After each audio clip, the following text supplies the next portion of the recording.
Les fonctions du rein. On va les énumérer. Maintien de l'équilibre hydroélectrolytique. Pourquoi? Parce qu'il peut éliminer le Na+, il peut réabsorber le Na+. Donc il va permettre de créer un équilibre tel Na+. Na+ égale eau. Le Na+ est toujours accompagné d'eau. Donc il va contrôler la volume, contrôler le volume. Donc contrôle du volume, contrôle de la tonicité et de la composition électrolytique des liquides de l'organisme. Il garde en équilibre la quantité d'ions au niveau de l'organisme, sans excès, sans diminution. Pool constant. Régulation de l'équilibre acido-basique. Le rein intervient dans l'équilibre acido-basique. Je connais de la biochimie.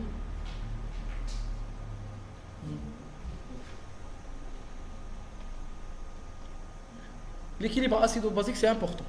D'accord? Dès le cours biochimie, il a fait le retour de l'autre. Sinon, vous pouvez regarder la vidéo. J'avais publié une vidéo sur l'équilibre acido-basique, vous la regardez. D'accord? Trop anionique élevé, trop anionique faible, vous devez tout connaître. On connaît la régulation de l'équilibre acido-basique dépend d'un système ouvert. Il est ouvert au niveau du poumon et ouvert au niveau du rein. Donc le rein intervient dans la régulation de l'équilibre acido-basique. Comment? L'ammonium, il est éliminé au niveau du rein. Donc le rein peut éliminer l'acidité, soit sous forme d'ammonium, soit sous forme d'acidité titrable. D'accord? Soit sous forme d'ammonium, soit sous forme d'acidité titrable. Donc il intervient dans la régulation acido-basique. Élimination des déchets de l'organisme, urée, créatinine, acide urique, on a tout mentionné. Des substances chimiques exogènes, toxiques, médicaments, ils sont éliminés dans les urines. Production de la rénine, de l'érythropoïétine. La réthropoïétine, où je fais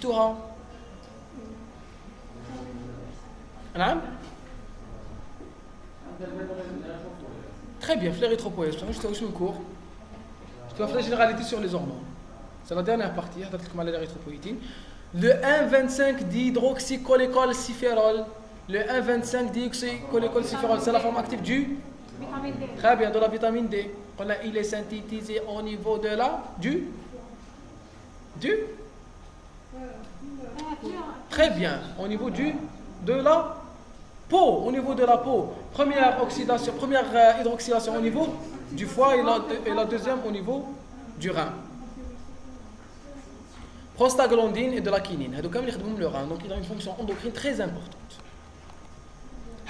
C'est la fonction endocrine, c'est la synthèse des hormones, la rénine qui est une hormone, l'érythropoïétine, la vitamine D et les prostaglandines et la quinine. Participation à la néoglucogénèse, qui donne la néoglucogénèse. La néoglucogénèse, la néoglucogénèse est à 90% hépatique et à 10% rénale, donc le rein peut réaliser une néoglucogénèse.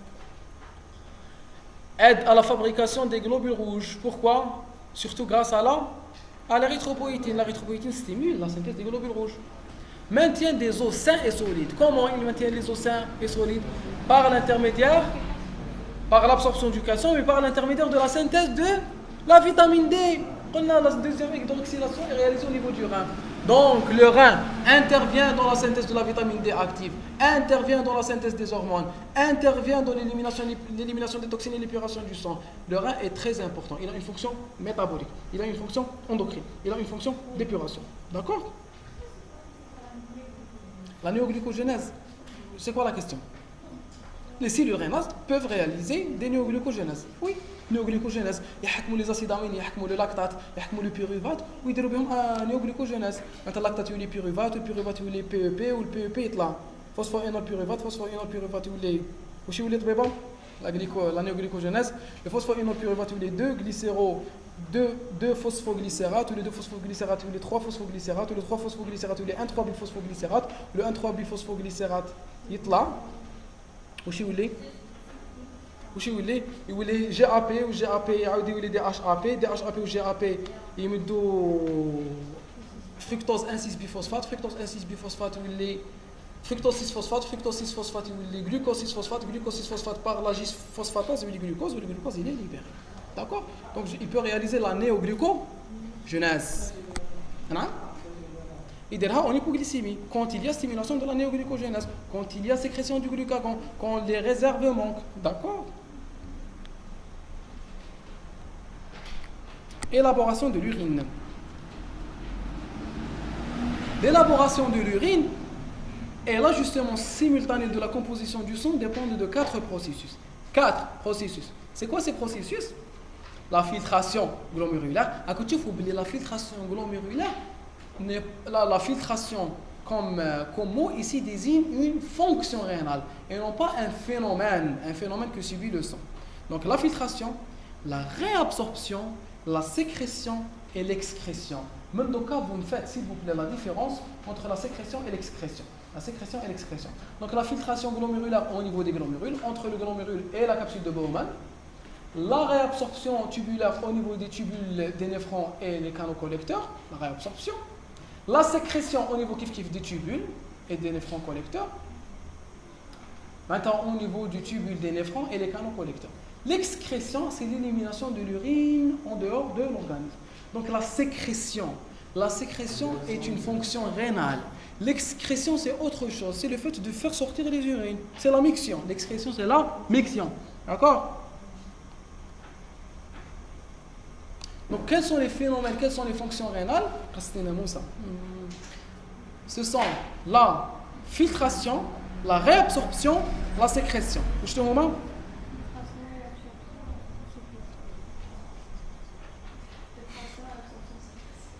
Filtration, réabsorption, sécrétion.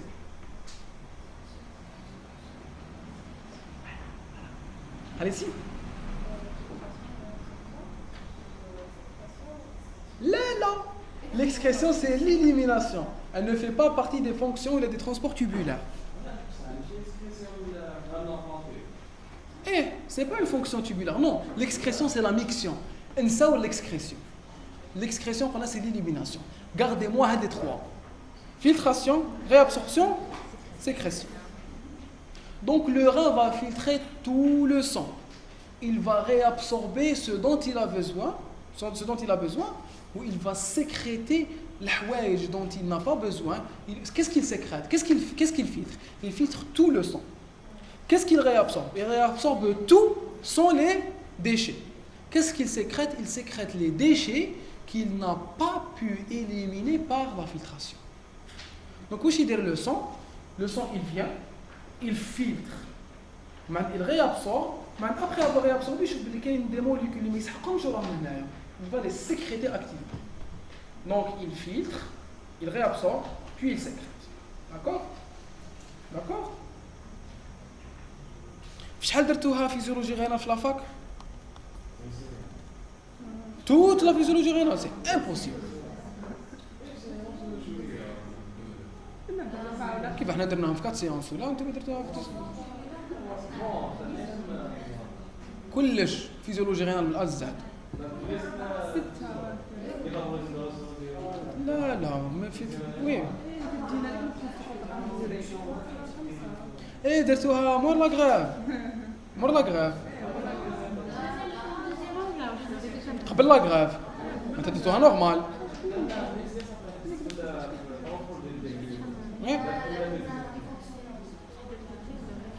معليش حيا شكون اللي اسيستا لي كور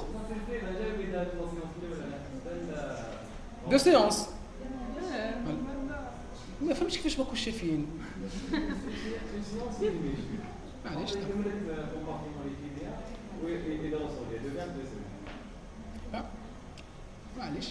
les fonctions endocrines du rein.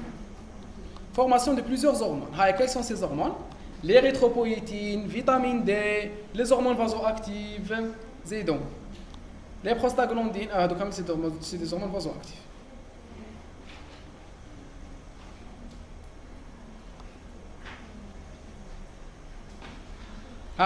Les formations des hormones. Quelles sont les hormones synthétisées par le rein? L'érythropoïétine. L'érythropoïétine est une glycoprotéine synthétisée par les cellules endothéliales des capillaires péritubulaires, du cortex et de la médula externe. Maintenant, dans les parties les plus externes. Le cortex ou la partie externe de la médula. D'accord, la médula externe. Elle agit sur la différenciation, la prolifération et la maturation des précurseurs des hématies. L'érythropoïétine. Donc, elle intervient dans la synthèse et la maturation des globules rouges. D'accord? La transformation de la vitamine D en sa forme active, 1,25-OH2, la 1,25 d'hydroxycholécol ciférol. Ou là où c'est là, Très bien, laquelle c'est idéal? D3, parce que je parle du D3. D2, elle est... La D2, non. La D2, elle est surtout apportée par l'alimentation. Sous l'action d'une alpha-hydroxylase, oui, on le sait, localisée au niveau des mitochondries du tubule proximal. Le rein est le seul organe en dehors du placenta à pouvoir assurer cette fonction. Le placenta aussi peut réaliser cette fonction. Pourquoi? Parce que le fœtus, on en a besoin. Ou le fœtus peut ne pas avoir un rein actif. Donc c'est le placenta de la maman qui va assurer cette fonction temporairement au cours de la vie intrafœtale. D'accord? Les hormones vasoactives, l'angiotensine 2, système rénine, angiotensine intrarénale. La rénine est synthétisée par les cellules musculaires granulaires de l'appareil juxtaglomérulaire, on a dit. Permet la formation de l'angiotensine 1 à partir de l'angiotensine synthétisée par le foie. Cette dernière est convertie en angiotensine 2 en présence de l'enzyme de conversion pulmonaire. D'accord? La circulation rénale est donc influencée par l'angiotensine circulante et par l'angiotensine 2 produite par le parenchyme rénal. Vous voyez? Donc l'angiotensine 2 elle est produite dans le parenchyme rénal par l'enzyme de conversion. Donc l'enzyme de conversion elle migre vers le rein pour qu'il y ait une conversion. L'enzyme de conversion est synthétisée par le poumon. Elle migre dans le sang, elle va dans le rein elle transforme l'angiotensine 1 en angiotensine 2. Non,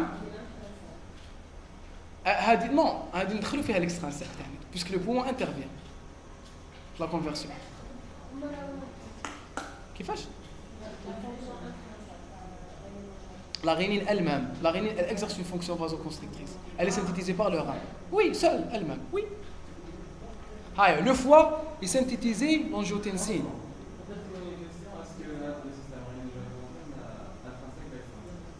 Rénine, angiotensine, aldostérone. Le système, rénine, angiotensine, aldostérone. C'est tout le système. Il est extra. لازم تقول بلي extra. Oui. نتوما قولوا extrinsique. Surtout là تدخل لكم l'aldostérone. D'accord? L'aldostérone il est synthétisé où طبيبه؟ La surrénale.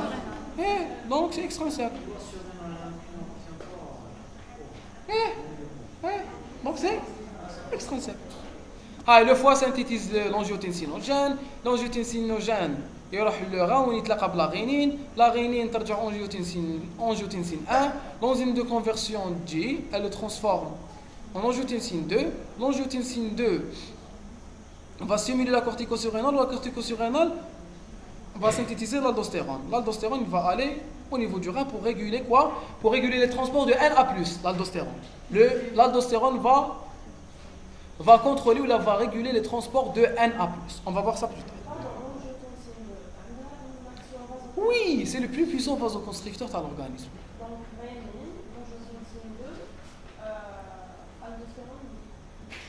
La rénine, c'est un vasoconstricteur. Oui, voilà. Oui. ماشي indirect, extrinsique اللي حابة تقولي. Indirect sur la vasoconstriction.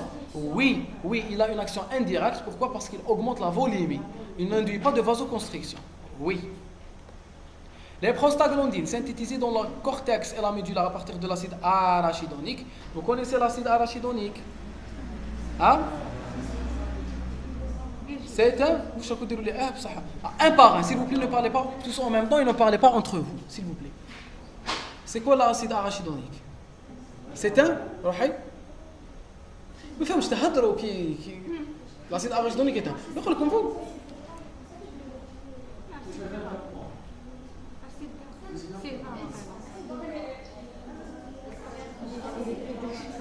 C'est un acide gras indispensable.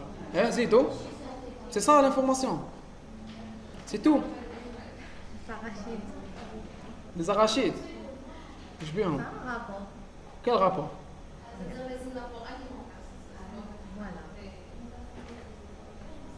Zédo. Donnez-moi le plus d'informations sur l'acide arachidonique. Il est 22 atomes de carbone. 22. 20. خلاص indispensable, puisqu'il est indispensable, l'origine est alimentaire. C'est tout. Anticoagulant. Non. أنا هضر على الأسيد أراشيدونيك مش هضر على البروستاغلاندين.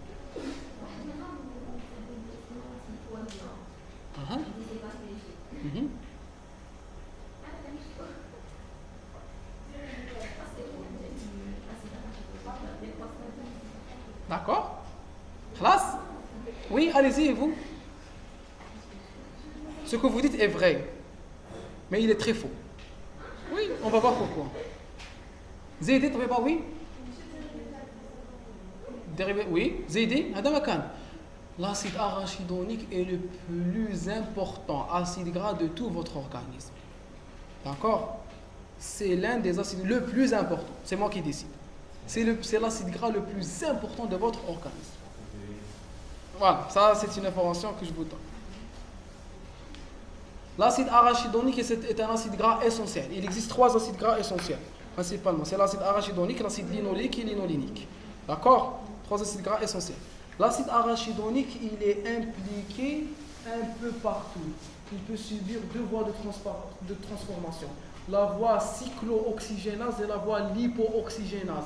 Il intervient dans l'immunité, il intervient dans l'hémostase, il intervient dans la synthèse des hormones. D'accord? L'acide arachidonique. Donc l'acide arachidonique peut intervenir dans la synthèse des prostaglandines, où les prostaglandines peuvent en différentes fonctions, des fonctions vasodilatatrices, des fonctions comme des pyrogènes endogènes. L'organisme il envoie des prostaglandines, l'hypothalamus pour que l'hypothalamus se dérègle. D'accord? Donc l'acide arachidonique est impliqué aussi dans l'inflammation. L'acide arachidonique est impliqué dans la vasodilatation. L'acide arachidonique intervient dans quoi? Dans la synthèse de la thromboxane. De la thromboxane. Ou la thromboxane, c'est quoi? C'est un puissant vasoconstricteur et c'est un puissant aussi proagrégant. Anticoagulant. Non. Il est pro-agrégant. Déjà, il faut faire la différence entre l'agrégation et la coagulation. Il fallait faire le cours de hémostase pour savoir ça. Quel est l'effet d'agrégation plaquettaire qui est l'hémostase primaire ou quelle est la coagulation qui est l'hémostase secondaire? L'agrégation est une chose, la coagulation est une autre chose. D'abord, je commence par l'agrégation plaquettaire qui intervient dans l'hémostase primaire dont le but est la formation du clou plaquettaire. Le clou plaquettaire, pour le synthétiser, j'ai besoin de quoi? J'ai besoin de fibrinogène, j'ai besoin de plaquettes, j'ai besoin de collagène. D'accord? Et j'ai besoin de récepteurs endothéliaux ou de récepteurs sous-endothéliaux. D'accord? Donc, je crée le clou plaquettaire va ensuite disparaître, le clou blanc va être remplacé par un réseau de fibrine. Ou le réseau de fibrine, comment je peux le synthétiser? En activant les voies de la coagulation. Les voies de la coagulation, soit je commence par le facteur 13, ou le facteur 13 active le facteur 7, ou le facteur 7 va activer le facteur 10, ou le facteur 10 va être activé avec le facteur 5 pour synthétiser une hormone, pour synthétiser une enzyme. L'enzyme, les voies finales, c'est la synthèse de la fibrine à partir de la fibrinogène. La fibrine, elle va colmater le vaisseau jusqu'à ce qu'il y ait une cicatrisation. D'accord? Donc, il y a certaines hormones qui sont impliquées. La thromboxane. La thromboxane est un puissant vasoconstricteur et un pro-agrégant plaquettaire. Pro-agrégant, il va aider les plaquettes à s'agréger l'une avec l'autre. Donc l'effet procoagulant, c'est l'activation de la coagulation. L'effet proagrégant, c'est l'activation de l'agrégation plaquettaire. Vous avez parlé d'aspirine. L'aspirine n'est pas un anticoagulant. L'aspirine est un anti-agrégant plaquettaire. Comment? C'est parce ça fluidifie le sang à petite dose. Attention, à grande dose, il augmente la viscosité du sang. L'aspirine à petite dose a un effet anti-agrégant. À grande dose, la grosse dose, la dose importante, elle a un effet pro-agrégant. Ou anti-inflammatoire. L'effet anti-inflammatoire est accompagné d'un effet pro-agrégant. Chauffez la vidéo de hémostase, vous allez comprendre. D'accord? Donc l'insuline est un anti-agrégant, ce n'est pas un anticoagulant. Il faut faire la différence entre les deux. Tout ça, c'est l'acide arachidonique. Donc, il faut connaître l'acide arachidonique, il faut connaître les voies de dégradation et les voies de transformation de l'acide arachidonique. Heureusement que le pantalon terre, par contre, le café, c'est difficile à enlever. Très bien. On continue. Non, ça va s'enlever. Par contre, le parterre, tu n'es pas capable de le voir. En plus, j'ai plus de café. Tu as des feuilles, je crois, c'est plus. Ça a des feuilles absorbantes. Non, des feuilles déjà, ça diminue. Après, on va pas le voir.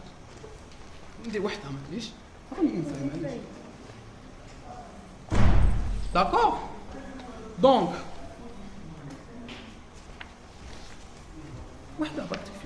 c'est pas beau.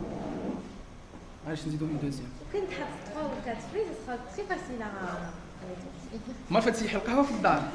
قولي.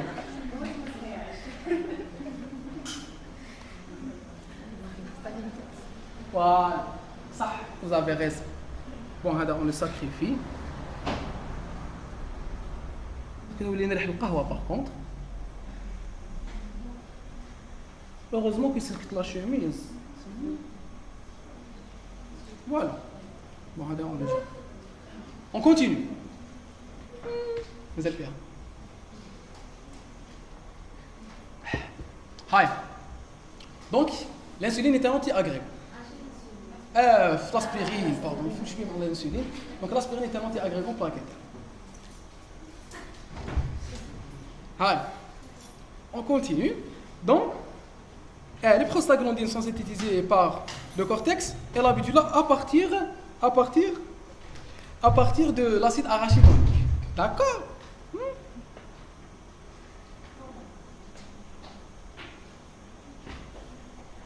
Très bien. Les prostaglandines E2, D2, I2 sont vasodilatatrices. Dans la majeure partie, ils sont vasodilatatrices, mais pas toutes. Ça, la thromboxane A2 est vasoconstrictrice. Ah, et la thromboxane. Qu'est-ce que tu as?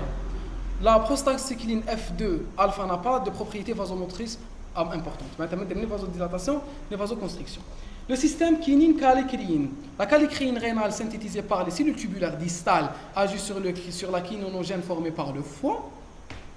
Formation de calidine libérée dans la lumière tubulaire puis excrétée dans l'urine ou dégradée localement. Les kinines sont des vasodilatateurs. Les kinines sont des vasodilatateurs. نعم؟ ما سمعتكش؟ allez-y. Si. Non, هضرنا عليها في le contrôle intrinsèque extrinsèque. La fonction métabolique du rein. On est toujours fait les fonctions du rein. D'accord. Production et utilisation d'énergie. Les fonctions rénales tubulaires sont généralement consommatrices d'énergie. Il consomme une petite partie d'énergie, il n'a pas besoin de beaucoup d'énergie. C'est pour cela qu'il ne consomme que 10 à 15% de l'oxygène qu'il lui est ramené. Mais il utilise quand même un peu d'énergie pour réaliser ses fonctions. L'énergie qu'il consomme, premièrement, surtout la réabsorption active du Na+, par la pompe, parce que la réabsorption est dépendante de la pompe Na+, K+, ATPase. La pompe Na+, K+, ATPase. Métabolisme du glucide, on a une néoglucogenèse. Donc les reins utilisent et produisent du glucose. La capacité du rein à synthétiser du glucose est peu utilisée en conditions physiologiques. Elle n'est que de 10%. 10%. Elle intervient en cas de jeûne ou en cas de diminution de la capacité du foie à synthétiser du glucose. Elle va suppléer le foie, elle va aider le foie. Il faut que je diminue la gestuelle. Il faut. Oui, pour la compréhension. Les acides gras libres dans le plasma sont peu filtrés. Les acides gras libres dans le plasma sont peu filtrés parce que les acides gras sont hydrophobes, donc ils ne vont pas être solubilisés, ils ne peuvent pas être filtrés. D'accord? Oui, qu'il y a un problème. Allez, on continue. Métabolisme des protéines. Les protéines dont le poids moléculaire est inférieur à 50 kg Dalton sont catabolisées par le rein grâce à des peptidases localisées dans les cellules du tube contourné distal. Donc elles peuvent les cataboliser, donc elles peuvent les filtrer, d'accord? Et en les filtrant, elles peuvent être retrouvées au niveau des tubules, elles peuvent subir une filtration, une réabsorption, d'accord?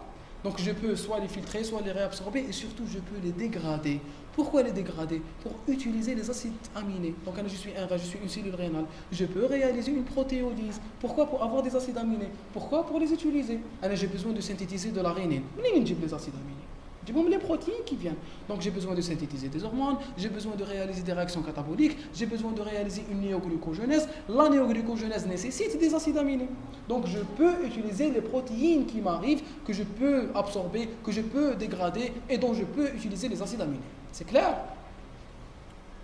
Métabolisme des lipides, métabolisme des protéines. L'urine proprement dite. La DURS, c'est quoi la DURS? C'est la quantité d'urine ou l'émission d'urine en 24 heures est divisée en DURS obligatoire qui est égal à 0,5 litres. Maintenant, je dois éliminer au minimum 0,5 litres par 24 heures dans les conditions physiologiques et si je ne bois pas, si je ne donne pas de suppléance en eau. Et DURS facultative. Caractéristiques physiques. On va décrire l'urine. On va décrire les urines. La couleur jaune normale de l'urine est due à la présence d'urochrome. Urochrome, des colorants de l'urine. Urochrome. Urobiline et stercobiline. Urobiline et stercobiline. Principalement, c'est l'urobiline. Mais l'urobiline qui provient de la transformation de la bilirubine, produit du catabolisme des enzymes de l'hémoglobine. Le globule rouge vit 120 jours. Le globule rouge, il vit combien? 120. Le globule rouge vit 120 jours. Arrivé à terme, le globule rouge est synthétisé par les cellules érythropoïétiques. Les cellules érythropoïétiques sont situées au niveau du foie, au niveau du foie, au niveau de la moelle, au niveau du rein. Au niveau de la moelle osseuse. Donc foie, moelle osseuse et rein. D'accord? Ce sont les organes hématopoïétiques. Ou la rate. Le rein, vous oubliez. La rate. D'accord? Donc la rate, le foie, la moelle osseuse. Ils sont synthétisés par ces trois organes, ce sont les organes hématopoïétiques. Oui, c'est un organe. Elle produit aussi. C'est un organe hématopoïétique, c'est un organe érythropoïétique, c'est un organe lymphoïde secondaire. Vous allez voir ça en hémoglobine, vous allez voir ça en hémoglobine. L'essentiel, c'est que la rate elle est impliquée dans la synthèse des globules rouges, l'élimination, la dégradation des globules rouges. Les globules rouges arrivés à terme, ils ne deviennent plus fonctionnels. La durée de vie, elle est de 120 jours. Arrivés à terme à 120 jours, ils vont être conduits vers les organes hématopoïétiques, c'est-à-dire au niveau du foie, au niveau de la moelle osseuse, au niveau de la rate, surtout au niveau de la rate, il y aura dégradation des globules rouges. Les globules rouges, une fois dégradés, l'hémoglobine. L'hémoglobine est constituée de 4 chaînes de globine, de alpha, de bêta, et d'un cœur ferrique qui est l'âme. D'accord? Donc, l'hémoglobine, j'enlève la globine, je dégrade la globine en acide aminé que je vais utiliser pour la synthèse d'autres protéines. Je prends l'âme, je lui réalise des réactions d'oxydoréduction. Je l'oxyde pour enlever le fer, il va me donner la biliverdine. La biliverdine, je lui fais subir une réaction de réduction, elle va me donner la bilirubine. La bilirubine, elle a un métabolisme très spécifique. La bilirubine est un composant qui est liposoluble, il double les lipides, il est hydrophobe et lipophile, donc il va être conduit par quoi? Il va être conduit par l'albumine, le foie. Au niveau du foie, il va subir une réaction de glucuronoconjugaison par des enzymes, les enzymes hépatiques. Les enzymes hépatiques, nous sommes la alpha-glucuronide transférase. La glucuronide transférase va prendre la bilirubine, elle va la conjuguer, elle va lui donner une fonction glucuronide. La bilirubine conjuguée va être hydrosoluble, elle va être conduite au niveau du sang. Au niveau du sang, elle va aller vers la bilirubine, je l'ai synthétisée, je vais l'envoyer vers la vésicule biliaire. Elle va constituer la bile. La bile va éjecter. Donc c'est quoi le rôle de la glucuronoconjugaison? Pour rendre la bilirubine soluble. Donc la bilirubine conjuguée, elle peut aller dans la circulation et elle peut déjà commencer à aller dans le rein. Mais la bilirubine conjuguée, elle peut aller. Elle va aller dans la bile, dans la bile, elle est excrétée dans. Elle peut combiner la vésicule biliaire. La vésicule biliaire, j'ai le foie. La vésicule biliaire communique par les voies biliaires secondaires avec les voies biliaires principales au niveau du foie. Il la confie le canal de Koledok. Le canal de Koledok va se déverser au niveau de l'ampoule de Vater, où il va rencontrer le canal de Wirsung, qui est le canal pancréatique principal. L'ampoule de Vater va se déverser dans la papille majeure au niveau du D2, le deuxième segment du duodénum. Le duodénum est constitué de combien de segments? 4, D1, D2, D3 et D4. Au niveau du D2, j'ai deux papilles, la papille majeure et la papille mineure. La papille mineure, il y a un déversement du pancréas seul. La papille majeure, il y a un déversement de l'ampoule de Vater. L'ampoule de Vater, elle reprend le cholédoque et le virsome. Donc l'ampoule de Vater, elle va sécréter la bilirubine. J'ai de la bilirubine conjuguée au niveau de l'intestin. Au niveau de l'intestin, les bactéries intestinales vont transformer la bilirubine conjuguée en urobilinogène. L'urobilinogène, soit il est réabsorbé par l'intestin et il va aller dans le foie, et au niveau du foie, il va être transformé en urobiline. Cette urobiline va aller dans les urines. Donc l'urobiline est circulante au niveau du sang, elle va aller au niveau du rein, et elle va donner la coloration jaune des urines. C'est l'urobiline qui vient de la bilirubine. Le globule rouge, l'urobiline. Une partie du fibrino et de l'urobilinogène reste à l'intérieur de l'intestin. Elle va être transformée elle va poursuivre son chemin, elle va devenir stercobiline. Ou la stercobilinogène. L'urobiline a une coloration jaune. La stercobiline a une coloration marron. La stercobiline reste surtout au niveau de l'intestin et elle donne la coloration marron des selles. Ou l'urobiline a une coloration jaune et elle va donner la coloration jaune des urines. Les urines, elles sont colorées combien? Comment? C'est faux. Elles peuvent être claires. Oui, donc elles peuvent être claires s'il y a une concentration faible en urobiline. Si la concentration en urobiline est élevée, j'en ai des urines qui sont jaunes. Plus la concentration est élevée, plus le jaune est foncé. Donc, la coloration jaune, جات l'urobiline. L'urobiline جات l'urobilinogène. L'urobilinogène le bilirubine conjugué. La bilirubine conjuguée la vésicule biliaire. Qui fait synthétiser, c'est par la glucuronoconjugaison au niveau du foie de la bilirubine. Ou la bilirubine جات la biliverdine. La biliverdine جات blanc. D'accord? Ou le globule rouge. Donc la dégradation des globules rouges m'a donné la bilirubine que je dois éliminer. D'accord? Qui peut reprendre? Allez, on continue, c'est pas très important pour l'instant. تقراوها في gastro ولا ما نعرف ولا في سيميو تقراوها في sémiologie digestive. Si, نعاودو نهضروا عليها كي نديرو ديجيستيف إلا درنا إن شاء الله. إلا ما درناش on a éliminé une partie. Donc la couleur comment elle est jaune. Elle est de l'urobiline. La couleur jaune normale de l'urine est due à la présence d'urochrome. Donc quand vous lisez cette phrase, moi je veux que vous compreniez chaque phrase que vous lisez. La couleur jaune normale de l'urine est due à la présence d'urochrome. Urobiline et stercobiline, vous devez savoir urobiline, vous devez savoir stercobiline, qui provient de la transformation de la bilirubine. Vous devez savoir ce qu'est la bilirubine. D'accord? Quand vous lisez quelque chose et que vous apprenez quelque chose que vous ne comprenez pas, vous allez lire l'information. Rien.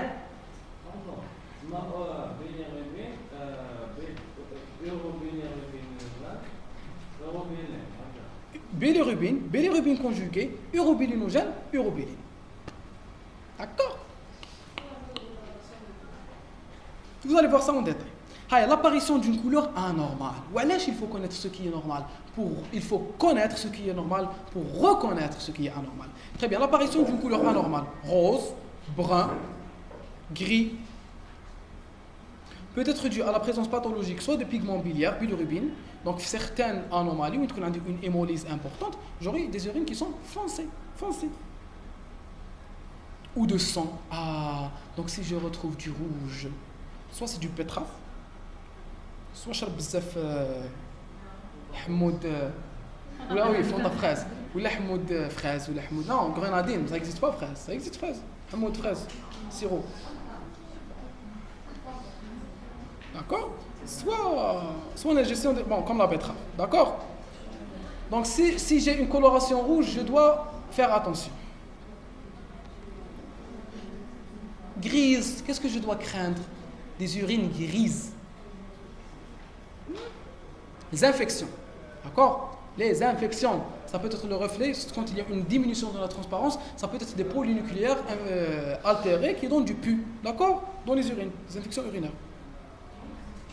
Oui, elle peut changer la couleur. C'est une grise, mais c'est grise. C'est le brome, la bromure, je crois. Elle donne la coloration grise et noirâtre des selles. C'est les urines. Oui. Haya, l'urine qui sort de la vessie est normalement stérile. Stérile. ماشي désinfectante وما نعرفوش شنو. خاطش بكري on désinfectait les urines. Oui. Donc on urinait sur les plaies, sur Hakta pour. Et ça pouvait être efficace, pourquoi? Parce que les urines à une certaine concentration, oui, les urines à une certaine concentration peuvent être acides. C'est-à-dire que l'acidité, elle peut être désinfectante.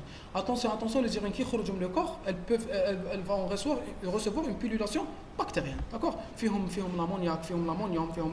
D'accord? Donc ces azotes peuvent constituer des métabolites bactériens. Donc non. Très bien, l'urine qui sort de la vessie est stérile, ne contient pas de bactéries. Pourquoi c'est important? Elle ne contient pas de bactéries. Parce qu'il y a le CBU, l'étude cytobactériologique des urines, il dit qu'il y a une bactérie, mais c'est anormal. C'est anormal, c'est une infection. C'est quoi votre rôle? D'ailleurs, les séances, c'est quoi votre rôle maintenant en tant que futur praticien de la santé? C'est quoi votre rôle? Très bien, la sensibilisation. Quel est le rôle entre la sensibilisation et ce qu'on est en train de voir? C'est les infections urinaires. Vous devez prévenir les infections urinaires. Je vous avais parlé d'infections urinaires ou les mazal? Très bien, puisque les urines sont normalement stériles, les conduits urinaires théoïs ne doivent pas contenir des bactéries. Attention, les infections urinaires sont un motif fréquent de consultation en urologie ou en médecine d'urgence, en gynéco, en uro et médecine, les infections urinaires.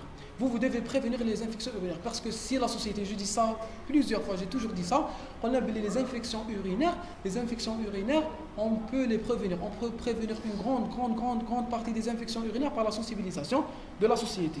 Très bien. Comment les infections urinaires généralement ont lieu? Soit j'ai une infection urinaire par une bactérie intrinsèque à mon organisme, soit j'ai une infection urinaire par une bactérie extrinsèque. Généralement, c'est intrinsèque. Pourquoi? Parce que certaines bactéries dites commensales, certaines bactéries qui vivent normalement dans mon côlon. Le chef des fils, qu'on voit? Mazal. Non, mazal. Non, je veux dire qu'ils appartiennent à mon organisme. C'est la voie, oui, il y a cette division, par voie sanguine ou la par voie, oui. Oui, vous avez raison. Je suis en train de dire la bactérie appartient à mon organisme ou là au milieu extérieur. Cette classification existe aussi, parce que si elle appartient au milieu extérieur, si je suis dans un hôpital, c'est une infection nosocomiale, donc les bactéries seront multirésistantes, etc. Si elle appartient à mon organisme, dans la majorité des cas, c'est ça. Escherichia coli qui est un commensal de notre côlon, dans le côlon, il est nécessaire, Escherichia coli doit vivre au niveau de notre côlon et il doit nous aider à métaboliser les sels. Par contre, Escherichia coli, quand il va des sels au conduit urinaire, il va induire des infections très graves qui peuvent tuer. D'accord? Les infections urinaires sont très graves. Les infections urinaires peuvent évoluer en un sepsis. D'accord? Surtout si les sujets multiparés, les diabétiques, il faut faire attention aux infections urinaires. Ce n'est pas une bronchite. Non. Infection urinaire, ECBU, on traite. Ça, il faut une antibiothérapie. Très bien. Donc, comment on prévient les infections urinaires? Avec l'hygiène.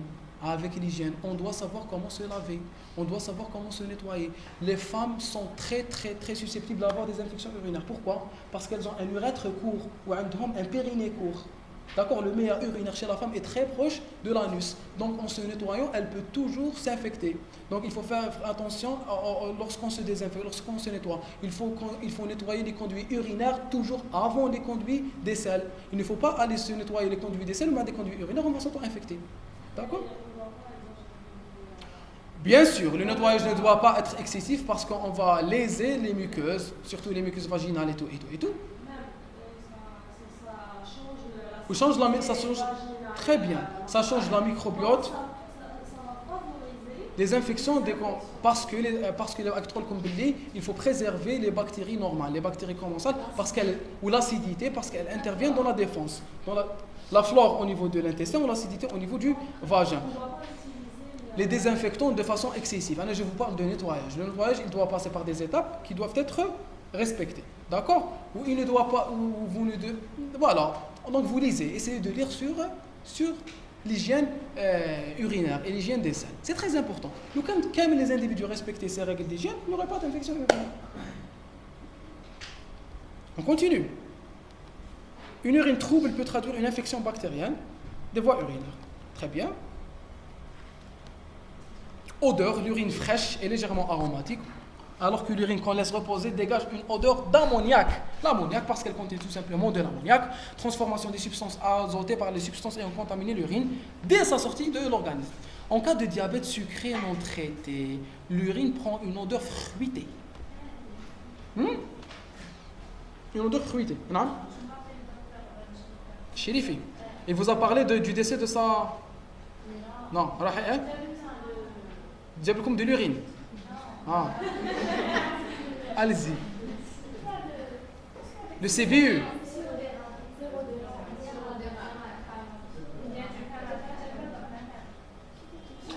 Le sirop d'érable. Je t'arrive la coloration qu'on ferait. Tu as le sirop d'érable. Oui, je me souviens que j'avais...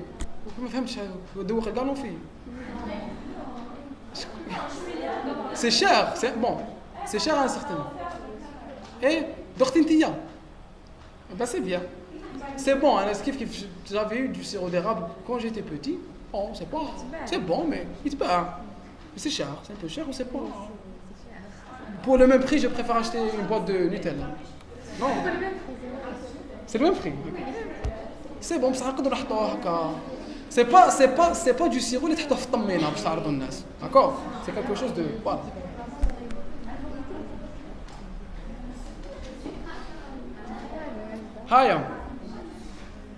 Haya, le sirop d'érable, on reprend. Oui, je sais, vous connaissez une recette, oui. Ça vous fait un sirop d'érable. Transformation des substances azotées au niveau par les bactéries. D'accord?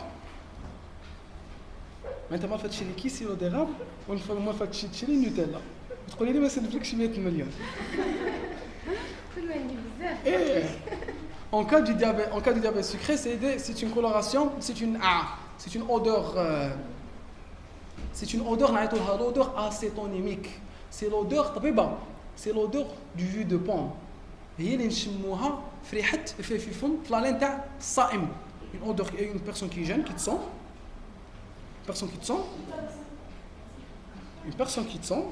S'il vous plaît. Une personne qui te sent, quand une personne jeune, elle dégage de l'acétone par sa bouche, et c'est ça, c'est l'odeur acétonymique. Non? C'est l'odeur du jus de pomme. D'accord? Jus de pomme. Si tu sélecto كيفاش يريح هكاك. Parce que quand on a le sélecto, l'odeur de sélecto, elle est due à la présence d'une molécule artificielle qui s'appelle l'acétate d'isoamyle. L'acétate d'isoamyle هو اللي يمد هذيك l'odeur de sélecto. انتوما c'est l'acétone qui te semble. نعم؟ Très bien, c'est des maladies des acides aminés. Oui, c'est des troubles. Oui. La phénylcétonurie, c'est l'accumulation de phénylalanine. La phénylalanine va être éliminée au niveau des urines. J'aurai une phénylcétonurie. Je dois la phénylcétonurie, je crois, au premier trimestre. Voilà. On continue. Le pH, il est compris entre 4,5 et 8. Vous voyez, le pH, il peut être acide comme il peut être basique. Plus de 7, il est basique. Moins de 7, il est acide.